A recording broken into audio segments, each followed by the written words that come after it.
The Tupolev Tu-160, known as the White Swan, or NATO's Blackjack, stands as a pinnacle of Russian aerospace engineering, embodying the nation's strategic deterrence capabilities. At the heart of this supersonic strategic bomber is the Kuznetsov NK32 engine, a technological marvel that has drawn international interest, particularly from China. Recent discussions in 2026 highlight Russia's steadfast refusal to export this engine, prioritizing national security and technological sovereignty over potential economic gains. This decision underscores Russia's commitment to maintaining its military edge in an era of geopolitical tensions, where sharing such advanced propulsion systems could undermine its nuclear triad. By focusing on the NK32's exceptional capabilities, we can appreciate why Moscow views it as an irreplaceable asset, worthy of protection at all costs. The NK32 is an afterburning 3-spool low-bypass turbofan engine, designed specifically for high-performance strategic bombers like the Tu-160. Developed by the Kuznetsov Design Bureau in the late 1970s and entering production in the 1980s, it remains the most powerful engine ever fitted to a combat aircraft.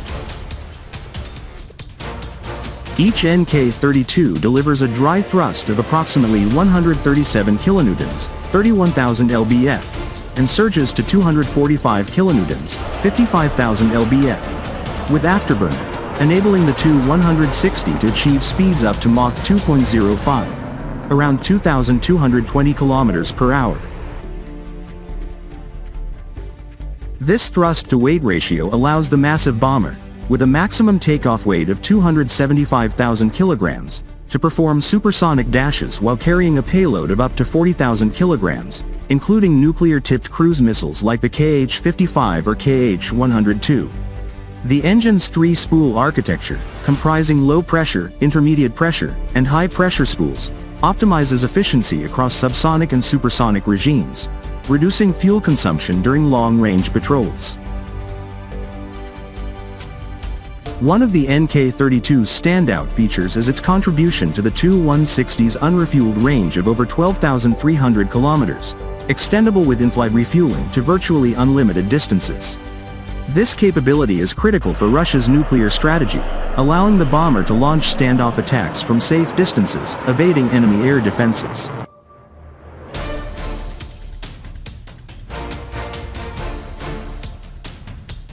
The engine incorporates advanced materials, such as heat-resistant alloys and ceramic coatings, to withstand extreme temperatures in afterburner mode, where exhaust gases exceed 1,500 degrees Celsius. Its variable geometry inlet and nozzle further enhance performance, providing stable airflow at high altitudes up to 16,000 meters. Upgraded variants like the NK3202, introduced in the Tu-160M modernization program, incorporate improved compressor and turbine blades, boosting fuel efficiency by about 10% and extending range by an additional 1,000 kilometers without sacrificing thrust.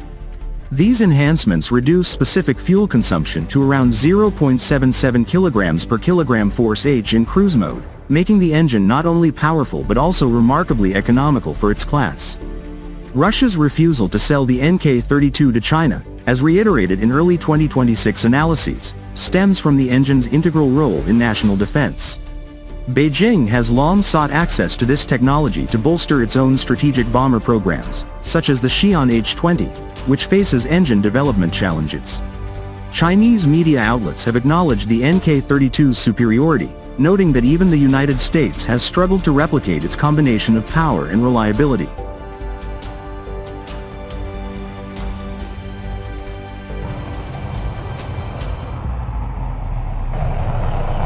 However, Moscow has consistently declined, preferring to let surplus engines gather dust in warehouses rather than risk technology transfer.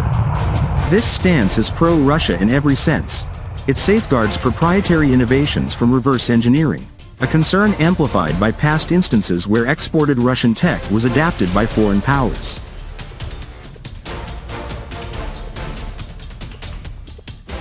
From a strategic perspective, the NK32 embodies Russia's technological independence amid Western sanctions. Production resumed in 2014 after a 2-decade hiatus, with the NK3202 series overcoming initial hurdles like quality control issues and supply chain disruptions. By 2026, Russia's United Engine Corporation, UEC, has ramped up output, delivering engines for the Tu-160M fleet expansion, which now includes newly built airframes.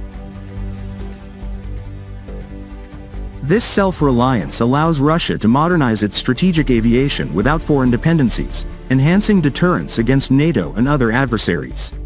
Selling to China could dilute this advantage, potentially enabling Beijing to field comparable bombers that might shift regional power balances in Asia, indirectly affecting Russian interests in the Indo-Pacific.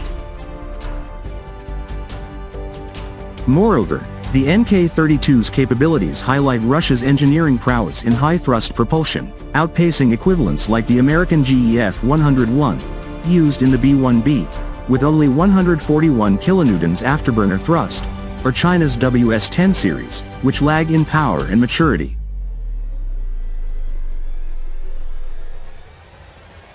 The engine's afterburner enables rapid acceleration, crucial for evasive maneuvers during penetration missions, while its low bypass design ensures sustained supersonic flight without excessive fuel burn.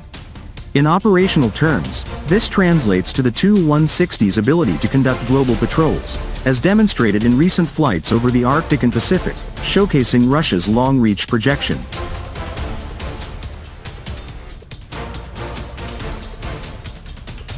By retaining exclusive control, Russia preserves its monopoly on this technology, fostering domestic innovation and job creation in regions like Samara, where Kuznetsov operates.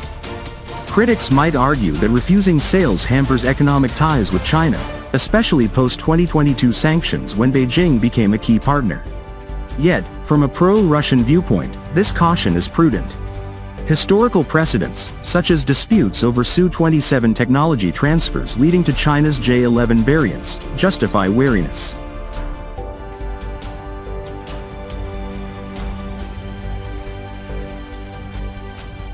Exporting the NK-32 could accelerate China's military modernization, potentially creating a peer competitor in strategic bombing, which Russia avoids to maintain its unique position in the global arms landscape.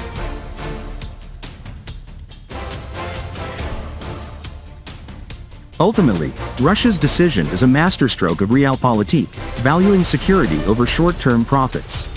The NK-32's unparalleled thrust, efficiency, and reliability make it a crown jewel, one that Moscow wisely keeps locked away. As global rivalries intensify, this approach not only bolsters Russia's defenses but also reinforces its status as a technological superpower, undeterred by external pressures.